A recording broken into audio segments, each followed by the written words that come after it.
আজ 12ই রবিউল আউয়াল, বুধবার, 2026 সাল। কবিতার নাম বিশ্বনবী। সেই কবে 1500 বছর আগে তুমি এলে মা আমিনার ঘরে। পিতৃহীন হয়ে তোমার আগমন, শুরু হলো তোমার কষ্টের জীবন। মা হালিমার ঘরে তোমার বেড়ে ওঠা পশুচারণ, তারপর শিশুকালে মাতৃবিয়োগ। কি অসহনীয় ক্ষণ! তুমি ধীরে ধীরে গড়ে তুললে নিজেকে, কষ্টকে করলে জয়।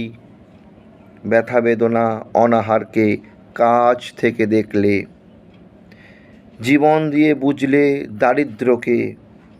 এতই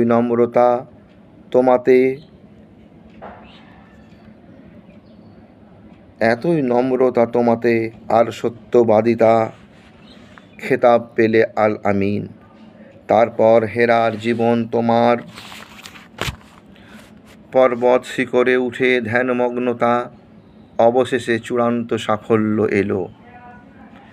আল্লাহর প্রত্যাদেশ, নবুয়তের ঘোষণা এলো। শুরু হলো বিরোধিতার পর বিরোধিতা। ইসলামের আলো ছড়াতে থাকলে তুমি। বিধবা বিবাহ প্রচলন করলে নিজেকে দিয়ে। কন্যা সন্তানের সম্মান মর্যাদা ফিরিয়ে আনলে সমাজে। প্রতিরোধ যুদ্ধে অবতীর্ণ হয়ে মানবতাকে তুলে ধরলে। জনমানসে প্রতিষ্ঠা পেল ইসলাম। বিদেশে পৌঁছে গেল তোমার অমীয় বাণী। পূর্ণাঙ্গ করলে তোমার ভীষণকে। তারপর এলো সেই বেদনার ক্ষণ, বিদায়ের বেলা।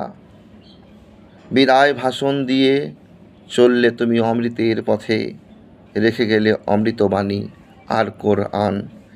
আজ 12ই রবিউল আউয়ালের প্রাতে তোমাকে সালাম। আসসালামু আলাইকুম।